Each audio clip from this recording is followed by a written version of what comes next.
Fun fact, what would happen if there was no electromagnetic force?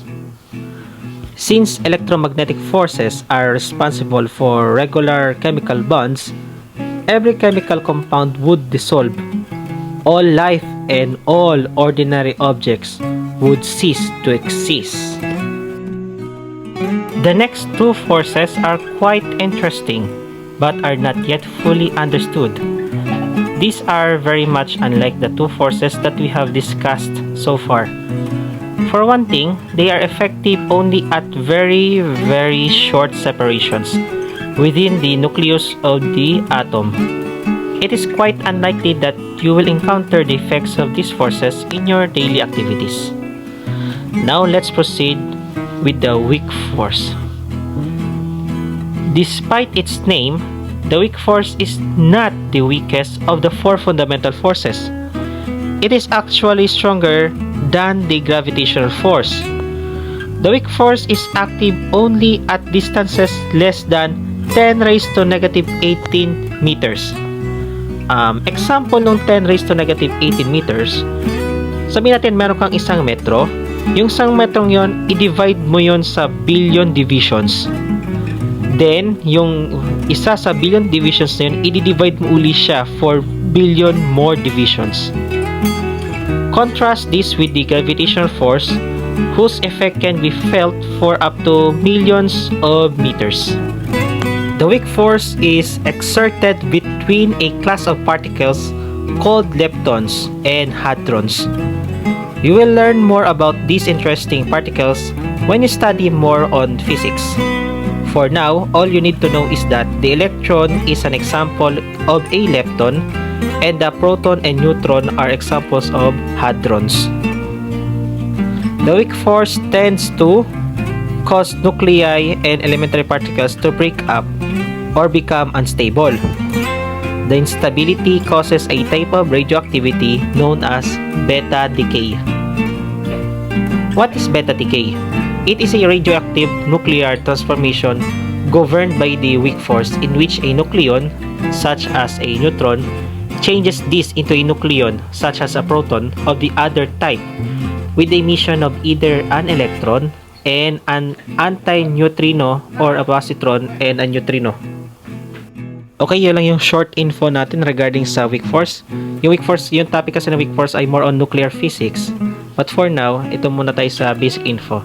Kung ang weak force ay nagkakos ng instability sa nuclei ng nucleus, yung next topic natin ay kinikip niya yung protons and neutrons sa loob ng nucleus.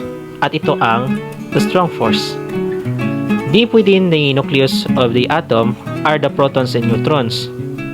The protons are subjected to tremendous forces of repulsions due to their similar charges. Naalala niyo yung electromagnetic force na yung same charge nagre-repel sa isa't isa. At ito yung nangyayari dito sa loob ng nucleus. With no other force, the protons would quickly fly apart and the atom would disintegrate. However, this does not happen due to an even greater force within the nucleus, the strong force. It is the strongest of all the fundamental forces, but is effective only at very short separations, mga about 10 raised to negative 15 meters lang. At greater distances, this force is negligible. The strong force acts only on hadrons. Examples ng hadrons uli ay protons and neutrons. It keeps the protons and neutrons tightly packed within the nucleus. Leptons, like the electron, are not affected by this force. Lagi tatandaan ha, yung electron ay hindi apektado ng strong force, kundi yung nasa loob lang. It takes a tremendous force to overcome the strong force. But if it is overcome, it results in the splitting of nuclei to form lighter nuclei. This process, known as nuclear fission, releases tremendous amounts of energy. The immense destructive power of the atomic bomb is due to the nuclear fission. Did you know a recent theory has unified the weak and electromagnetic forces into one force, the electroweak force? This was due to the discovery that at very close distances, about 10 raised to negative 18 meters, The strength of the weak force is comparable to that of the electromagnetic force. The current aim of physicists is to unify all of the four forces into a grand unified theory. And congrats dahil natapos na din natin sa wakas ang fundamental forces. Now let's have key concepts and summary. Okay. Force may be defined simply as a push or pull. Okay. Contact forces are exerted between forces that are in close contact. Non-contact forces such as gravity can be exerted between objects that are not even touching. All the forces we know are due to one of the four fundamental forces, namely gravitational force, electromagnetic force, weak force, and the strong force. Lagi yung tatandaan na yung gravitational and electromagnetic forces are similar, pero ang pinakaiba lang nila, si gravitational force na depende sa attraction, samantalang yung electromagnetic force meron siyang attraction and repulsion. Equal numbers of protons and electrons in atoms cancel out each other's effects. Atoms normally exert no electromagnetic force on other atoms. The weak force causes instability in atoms and beta decay, a type of radioactivity.